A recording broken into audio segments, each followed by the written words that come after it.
protsessid jätkuvad samasuguses suunas, nagu nad on pidevalt jätkunud ja jätkuvad veel kiiremini, sest ameeriklased ütlesid, hea küll, et kui meie pingutused ei ole teile nagu vastuvõetavad, siis katsuge ise hakkama saada. Siis tegelikult võime me jõuda ka sellise olukorrani, kus mitte ainult Ukraina ei kaota seda sõda palju rängemate tagajärgedega kui praegu, vaid võime jõuda sellisel juhul ka olukorda, kus Venemaa edaspidised nõudmised on juba väga palju kaugemale ulatuvad. Et nüüd me ei nõua enam seda, et NATO ei laiene Ukrainasse, vaid me nõuame seda, et NATO taandub näiteks 2003. aasta eelsetesse piiridesse. 2004 oli see laienemine, kus Eesti ka aegsel kaasati. Ja, nüüd on meie nõudmine selline, tõmmate meie piiride tagant minema. Mitte kusagil ei ole enam kokkupuudet NATO-l Venemaa piiridega, see on meie nõudmine. Soome, Eesti, Läti, Leedu ja siit riburada mööda edasi kõik minema. Ja nüüd meil on selline nõudmine. Ja see ei ole üldse ebarealistlik. See võib ka sinna maale jõuda. Kusjuures mina pean austada ütlema, tean, et siin on nüüd hea koht, kus saab saatest välja lõigata, kui keegi soovib, aga mis siis, mind ei huvita.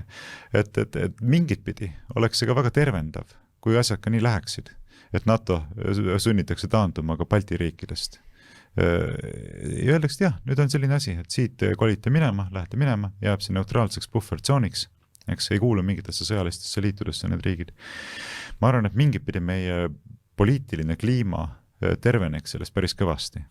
Ei saa enam pidevalt lehvitada loosungeid ja ülbitseda ja rääkida siin põlvili surumisest ja tükeldamisest ja ma ei tea millesteks, vaid tuleb hakata mõtlema, mida sa suust välja jääd, rääkima vastutustundlikku juttu.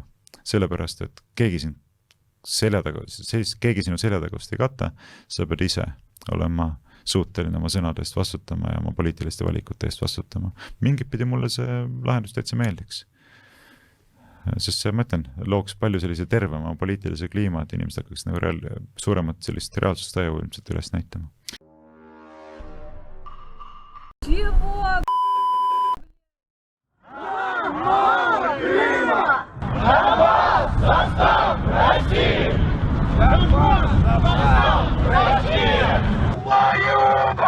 Русский город! Киев! Русский город!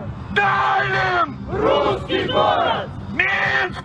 Русский город! Вильнюс! Русский город! Варшава! Русский город! Рига! Русский город! Берлин! Русский город! Стамбул! Русский город! Константинополь! Русский город! Наши МиГи сядут в Риге! Наши танки будут в Праге! Наши МиГи сядут в Риге! Наши танки будут в Праге!